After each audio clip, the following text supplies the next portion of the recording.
बिहार में 56,000 लोगों को भूमि पर्चा मिली।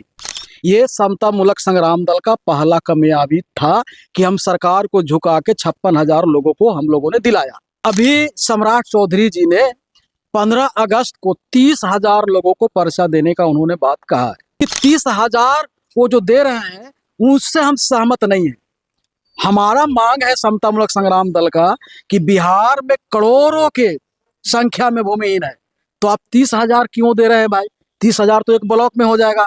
30,000 नहीं, कम से कम प्रथम चरण में 30 लाख लोगों को मिलना चाहिए। हमारे बीच में समता मूलक संग्राम दल के राष्ट्रीय अध्यक्ष मनोज भारती जी यहाँ पर मौजूद हैं। उनका 10 अगस्त के पटना में भूमि आंदोलन किया जा रहा है और लाखों की संख्या में वहाँ जुटने के आसार लगाया जा रहा है। पूरे बिहार से लोग वहाँ पर आएंगे। दलित समाज के लोग जो हैं वो और जो भूमिहीन समाज के लोग हैं वो सबसे ज्यादा वहाँ पर आ रहे हैं भूमि अधिकार आंदोलन में। स्वागत है सर। मुझे बहुत बहुत धन्यवाद। सभी को जय भीम। मैं आपको बता दूं कि समता मूलक संग्राम दल 20 नवंबर 2022 से शोषित अधिकार यात्रा के माध्यम से बिहार में भूमिहीनों की जमीन के लिए लड़ाई लड़ रही है और इस लड़ाई का फलाफल जो है 2025 में देखने को मिला।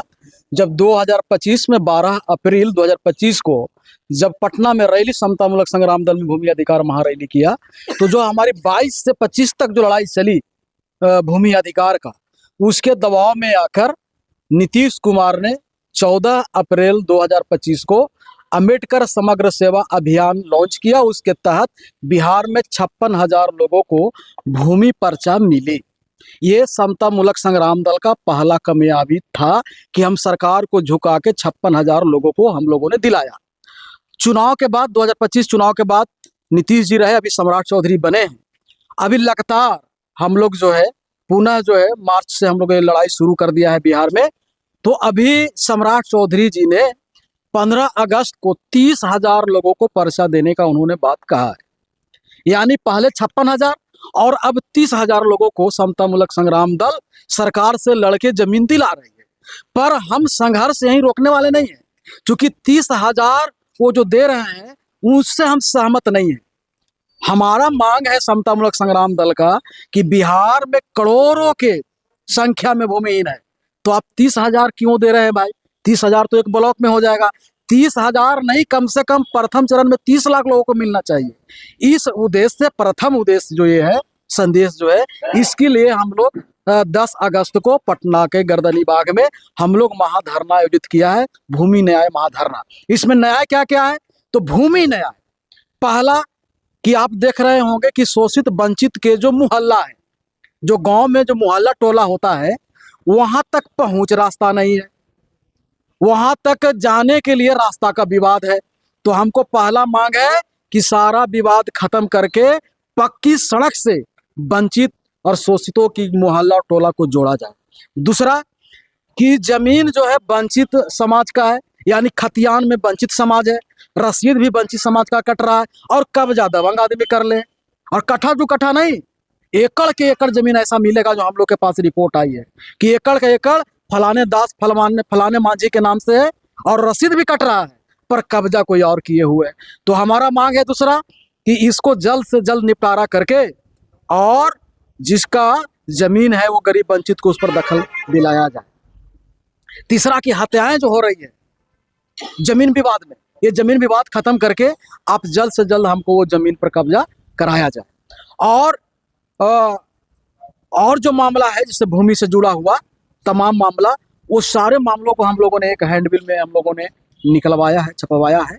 जैसे मामला ये है कि सरकार एक सर्वे करके, जैसे बीपीएल की सूची हर एक आंगनबाड़ी और स्कूल पर लिखा गया था, वैसे भूमिहीनों को सूची टांगा जाए और कौन किस भूमिहीन को आप देने जा रहे हैं, भूमि का और भूमिहीनों का दोनों का सूची जो है सरकार सर्वे करके सार्वजनिक करे, तब ना भूमि बटेगी। अभी सरकार सिर्फ भूमिहीन भूमिहीन बोल रहा है, अभी भूमिहीन भूमिहीन बोल रहा है। तो डेटा सर्वे करना हमारा काम तो है नहीं, तो सरकार का काम है।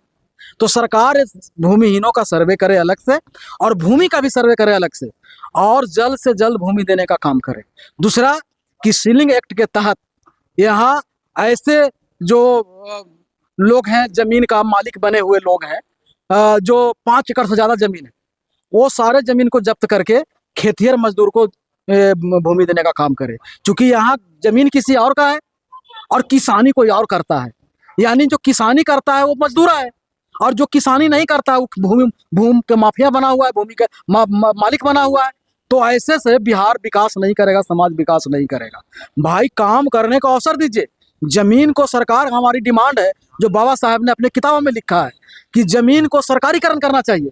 जितनी भूमि है वो सभी को भूमि को सरकार अपने अंडर में ले ले, और उसके बाद जो किसान करने वाले, खेती करने वाले लोगों को उसको वितरित करे। जैसे 1 रुपया के गारंटी पे आप एकड़ के एकड़, हजारों एकड़ जमीन आप दे रहे हैं ना अडानी को और अवानी को, तो उसी तरह से सरकार जमीन अपने अंडर में ले ले, और जो खेती करने वाला लोग है उसी को दो। यहाँ खेती तो है, रांची में बाले बच्चे और 10 बीघा जमीन यहाँ है, वो यहाँ से वहीं से बैठे बैठे यहाँ से माल उठा रहा है। खेती नहीं कुछ कर रहा है, ना देख रहा है, यहीं से मतलब वो ले रहा है फसल के आधा। तो कोई दिल्ली में है, कोई ग्रेटर नोएडा में। तो भाई जमीन तो उसी का ना है सर। तो जमीन उसका, खेती तो वो नहीं ना कर रहा है, यानी जो खेती करने वाला उसका हिस्सा मार ले रहा है। ये चलते ये भूमि जो है ये सरकार की होनी चाहिए, पूरे भूमि सरकार की होनी चाहिए, और जो खेती करे उसी को सरकार दे। तब बिहार का जो है आय बढ़ेगा और सामाजिक स्थिति मजबूत होगी। अभी सरकार ने क्या किया है, कह रहा है कि जाति प्रमाण पत्र बनाएंगे तब जब आप भूमि की रसीद दीजिएगा तब। और एक तरफ सरकार कर रही है कि शेड्यूल का 70% भूमिहीन है, अति पिछड़ा 60% भूमिहीन है। तो यानी जो भूमिहीन है उसके पीछे तो नहीं पढ़ेंगे, पढ़ेंगे तो जनरल कोटे में पढ़ेंगे। ये सरकार तय कर रही है। तो आपने जब ये नियम लाया तो इससे पहले काहे नहीं उसको सारे भूमिहीन को आपने परिचय दे दिया। तो हमारा कहना है कि आप पहले ये आप भूमि दीजिए। और क्या मांग है, आपने आपको जो ला दिया। अब एक और क्या मांग है कि अब सरकार लाती है लाभ वाला योजना, कहता है कि आर्थिक उत्थान करेंगे गरीब लोगों को। आर्थिक उत्थान कैसे करेंगे भाई? तो कहता है कि गौ पालन करो, मुर्गी पालन करो, मछली पालन करो। तो कौन जमींदार के जमीन में हम पाल दें? तालाब कहाँ बना दें? आसमान में? उसमें जमीन चाहिए। सरकार खुद कर रही है कि जमीन रहेगा तो तालाब बनेगी 1 एकड़ में। अब 12 कट्ठा में गौशाला बनेगा। अब 10 कट्ठा में जो है बनेगा मुर्गी फार्म। और हमारे पास 1 कट्ठा जमीन नहीं है, इसका मतलब हमारी तो योजना नहीं है। ये योजना उसी का है जिसको पास जमीन है। तो फिर हमको काहे सुना रहे हैं सरकार की गरीबों का है? तो इसलिए हम लोग फॉर्म भरवा रहे हैं पूरे गरीब को, और सरकार से मांग कर रहे हैं कि हम मुर्गी पालन करना चाहते हैं तो जमीन भी दो, और मुर्गी पालन करने वाला लोन भी दो। हम गाय पालन करना चाहते हैं तो गौशाला बनने के लिए सरकार सुनिश्चित करे कि हमको जमीन कहाँ देगा। हमको जमीन दो, हम गाय पालन करना चाहते हैं, हम मछली पालन करना चाहते हैं, हमको जमीन दो, तालाब बना के दो, तब ना होगा। तो ये योजना बना दिया है गरीबों का, और शर्त रख दिया है कि जमीन होगा तब हम तो भूमिहीन है भाई। इसका मतलब भूमिहीन को मजाक उड़ा रहा है। इसलिए हम लोगों ने सरकार से मांग कर रहे हैं कि आर्थिक योजना के साथ साथ जमीन भी दो। हम फॉर्म भर रहे हैं, हमारा जो भाई गोपालन करना चाहता है वो फॉर्म भरेगा, तो गाय के साथ साथ जमीन भी दो। मछली पालन करना चाहते हैं, हमको मछली के साथ साथ हमको तालाब भी दो। हम मुर्गी पालन करना चाहते हैं, उसके लिए शेड बनाने की जमीन दो, तब तो हम आर्थिक विकास करेंगे। और नहीं तो हम समझेंगे कि ये हम लोग के झुंझुना थमा रहा है सरकार, और हमको हिस्सा लूट के और ये भूमि वाला को देना चाहता है। ये हमारी लड़ाई है, और एक लड़ाई गंभीर लड़ाई है। पूरे समाज को हम इस पर तैयार कर रहे हैं कि हमारी योजना बनाता है हमारे नाम पर, और ऐसा कंडीशन रखता है कि जो भूमि वाला को मिल जाए। अब बताइए, अब सरकार लाया है प्रधानमंत्री आवास योजना, और कह रहा है कि इसको मिलेगा भाई, तो जिसको रसीद रहेगा उसको। तो ये भूमि इसलिए दोनों के भूमि वाला के नहीं मिलेगा, पहले ही क्लियर कर दो। फॉर्म भरवाता है, फोटो खिंचवाता है, अंदर अंदर सबसे माल भी टाल लेता है फोटो खींच के, और फिर कहता है कि नहीं जिसका भूमि रहेगा उसका। तो फिर ये भूमिहीन के लिए तुम क्या लाए हो? भूमिहीन के लिए लाए हो जल जीवन हरियाली और अतिक्रमण अधिनियम 1956 कि पोखरा पर से, हारा पर से सब गरीब को झोपड़ी तोड़ दो। ये योजना तुम्हारा है। तो इसके लिए हम लोग लड़ रहे हैं कि हमको जमीन भी सुनिश्चित करो और उद्योग भी सुनिश्चित करो। हमको करना क्या है? आजादी के 79 साल बीत जाने के बाद में बहुत सारे दलित नेता जो हैं मुख्यमंत्री के कुर्सी तक पहुंचे, लेकिन इतनी जो भयावह जो लड़ाई जो है, जो जमीन का मुद्दा जो है, वो आज तक कोई नहीं उठाया। नहीं, बिहार में देखिए दलित नेता लीडर नहीं, डीलर है वो सब समाज को इकट्ठा करके जात के नाम पे और 2-4 अपने हित परिवार के सेटल करने में वो लोग राजनीति करते हैं। शासक बनिएगा तब ना समाज को दीजिएगा। शासक बनने का लड़ाई कहाँ है? चिराग जी कहें क्या मुख्यमंत्री कैंडिडेट है, जीतन राम जी कहें आवे फील्ड में फरिया में, तब ना फरिया में जो समाज चौधरी से, फरिया में तेजस्वी यादव से, तब ना तो पीछे पीछे टोंका फैसले चल रहे हैं कि भाई सम्राट चौधरी मुख्यमंत्री बनिए, हम आपके साथ हैं, और कम से कम इतना हो जाए कि 2-4 को हमारा बेटा पुतो एमपी विधायक मंत्री बन जाए, बहनों इंशाल्लाह बन जाए। ये इन लोग का राजनीति। समाज को ये शासक बनाना नहीं चाहते। इन लोग उस तरह का बंधुआ मजदूर है, बनियार है, राजनीतिक बनियार है ना, कि 20 बीघा हमारे खेती करियो, 5 कट्ठा तोरा 5 कट्ठी, उसी तरह से है। पूरे बिहार दे के इन लोग के 5 को सीट दे देगा ऊपर खाबर विधायक बनने के लिए। इतने पर इन लोग का राजनीति है। मनोज भारती क्या करेंगे? हम शासक बनने के लिए लड़ेंगे। जब तक सांस रहेगी, समाज को, गरीब को यहाँ शासक बनाने के लिए लड़ेंगे। लोकतंत्र में जो वोट है यानी संख्या है वही ताकत होता है। यहाँ गरीबों की संख्या है, गरीबों का राज आएगा और गरीबों का काम होगा। कोई भी गरीब ऐसा समाज नहीं मिलेगा जब सरकार आएगा कि जो गरीब रहे। सारे गरीब लोग अमीर बनेंगे, और हुआ है। जिसकी यहाँ सरकार आई है उसके लोग गरीब से अमीर हो गए। चुनाव में पैसा लगता है, धन बल का जो है वोट खरीदने के लिए। चुनाव में पैसा लगता है वोट खरीदने के लिए।